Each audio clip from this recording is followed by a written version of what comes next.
Dul Somad tega menuduh Nabi Muhammad gagal menegakkan Islam rahmatan lil alamin demi ambisinya menegakkan khilafah versinya dia. 40 tahun lamanya dia hidup menjadi seorang laki-laki yang saleh, tapi untuk mewujudkan rahmatan lil alamin tidak akan terwujud. Kenapa? Karena dia hanya saleh untuk dirinya sendiri. Seseorang dari mereka menuduh bahwa Nabi Muhammad ini belum mampu menyampaikan, menegakkan Islam yang rahmatan lil alamin. Nabi sendiri juga rahmat, dan Nabi membawa rahmat untuk semesta, rahmatan lil alamin.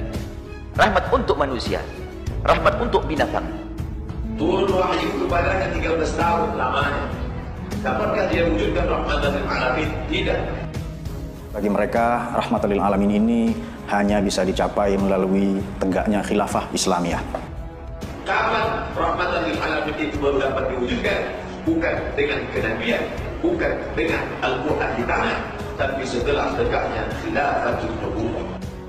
Ini saya kira bentuk sesat pikir ya dari orang-orang yang hanya ingin menyenangkan bagian dari mereka yang menginginkan tegaknya syariat Islam.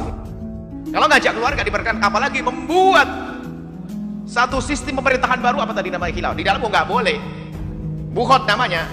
Nabi dituduh tidak mampu menegakkan Islam rahmatan lil alamin.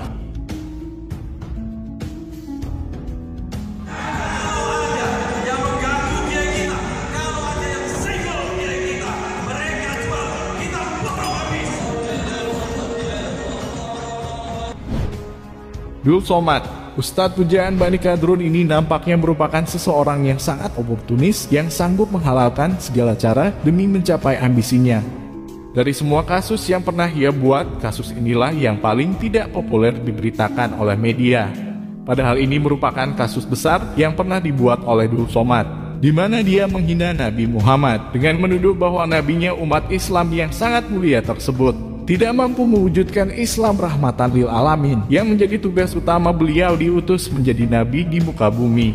Dul Somad yang merupakan Ustadz pujaan Bani Kadrun, kelompok yang mengklaim bahwa mereka adalah kelompok pembela Islam dan pembela Nabi. Justru Ustadz pujaan mereka dengan terang-terangan menghina Nabi Muhammad gagal mewujudkan Islam rahmatan lil alamin. Dan Bani Kadrun yang katanya kelompok pembela Nabi tersebut hanya bisa diam 1000 bahasa ketika Nabi yang selama ini mereka bela dihina sendiri oleh Ustadz pujaannya. Seperti yang dikatakan di awal, Dul Somad ini nampaknya memang seorang yang sangat oportunis, yang sanggup menghalalkan segala cara demi mencapai ambisinya, termasuk ambisinya untuk menegakkan khilafah, demi menguatkan narasinya tentang pentingnya menegakkan khilafah. Sampai-sampai ia sanggup menghina Nabi Muhammad dan Al-Quran sekaligus, dengan mengatakan bahwa terwujudnya rahmatan lil alamin di muka bumi bukan karena kenabian dan bukan karena Al-Quran, melainkan terwujudnya rahmatan lil alamin adalah karena tegaknya khilafah di dunia. Kapan rahmatan lil alamin itu baru dapat diwujudkan? Bukan dengan kenabian, bukan dengan Al-Quran di tangan, tapi setelah tegaknya khilafatul nubuwwah. Nabi dituduh tidak mampu menegakkan Islam rahmatan lil alamin. Jelas misalnya di surat Anbiya 107. Tidaklah aku mengutus engkau Muhammad kecuali sebagai rahmat. Di ayat yang lain misalnya wa nunazzilu minal Qur'an di surat Al-Isra ya ma huwa syifaa'u wa rahmah. Tidaklah kami turunkan Quran kecuali sebagai obat dan rahmat. Dan Nabi sendiri juga rahmat, dan Nabi membawa rahmat untuk semesta, rahmatan lil alamin. Turun wahyu kepadanya 13 tahun lamanya. Dapatkah dia wujudkan rahmatan lil alamin? Tidak. Karena dia ditekan oleh orang-orang yang tidak senang kepada wahyu yang dia terima. Maka rahmatan lil alamin tidak terwujud di atas muka bumi Allah Subhanahu wa ta'ala. Sampai-sampai Nabi dituduh tidak mampu atau belum mampu melakukan, menegakkan, menyampaikan Islam yang rahmatan lil alamin. Baik.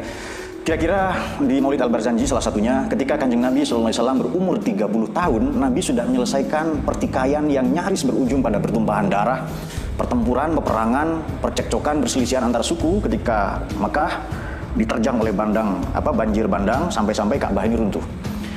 Maka berselisihlah di antara mereka siapakah yang paling berhak meletakkan batu surgawi atau yang kita kenal sebagai Hajar Aswad.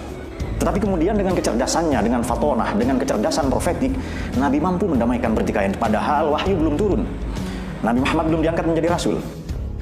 Tidak akan ada yang dapat mewujudkan rahmatan lil alamin selain daripada khilafatul nubuwwah, khilafah ala minhajin nubuwah. Tidak akan ada yang mampu mewujudkan rahmatan lil alamin selain tegaknya khilafah. Bahkan baginda Nabi Muhammad beserta Al-Quran yang diwahyukan oleh Allah kepada beliau pun tidak mampu mewujudkannya. Jelas merupakan bentuk penghinaan besar Dul Somad kepada Nabi Muhammad dan Al-Quran sekaligus.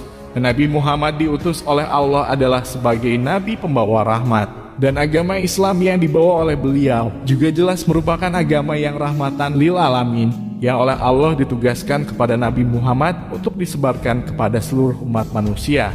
Nabi Muhammad yang diutus oleh Allah untuk menyebarkan agama Islam rahmatan lil alamin. Dan tugas Nabi Muhammad tersebut oleh Allah telah dinyatakan berhasil secara sempurna. Terbukti dengan turunnya wahyu yang terakhir tentang kesempurnaan agama Islam yang dibawa oleh Nabi. Namun oleh Dul Somad, Nabi Muhammad justru dituduh tidak mampu mewujudkannya hanya karena ambisi pribadinya yang ingin menegakkan khilafah menurut versinya dia.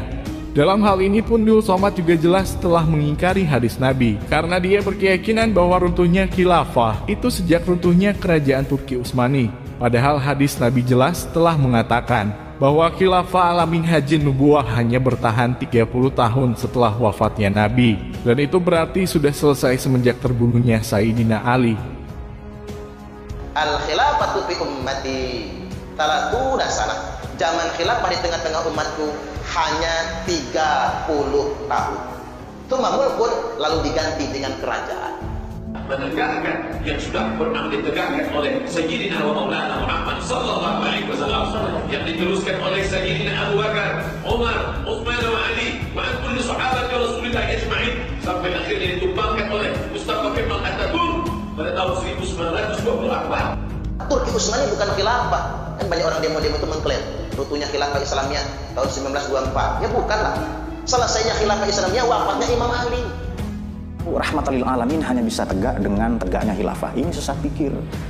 Saudara perlu tahu bahwa daulah, empire, imperium ini murni motif produk-produk upaya-upaya untuk menyesatkan bahwa mereka sebenarnya mamlakah, tetapi mengklaim diri mereka sebagai khilafah ala manhajin nubuwah.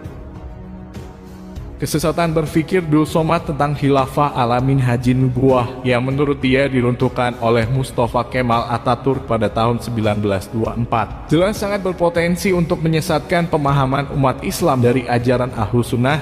Kesalahan Dul Somad di sini jelas ada dua kesalahan besar yang berpotensi menyesatkan umat Islam. Pertama, dia telah menghina kenabian Nabi Muhammad beserta Al-Quran yang telah diwahyukan oleh Allah kepada beliau tidaklah mampu mewujudkan terwujudnya rahmatan lil alamin di muka bumi. Kedua, dengan dia meyakini serta menyebarkan keyakinannya bahwa runtuhnya khilafah adalah pada tahun 1924 bertepatan dengan runtuhnya dinasti Ottoman. Berarti Dul Somad jelas telah mengingkari hadis Nabi yang mengatakan bahwa khilafah ala minhajin nubuwah hanya bertahan 30 tahun setelah wafatnya baginda Nabi. Kesesatan berpikir Dul Somad yang berpotensi menyesatkan umat Islam inilah yang membuat kita semua umat Islam bangsa Indonesia wajib hukumnya menolak ceramah Dul Somad di wilayah kita demi menjaga agar kesesatan berpikir Dul Somad tidak terus berkembang pada masyarakat kita dan pada akhirnya akan menjadi bumerang di negeri kita tercinta.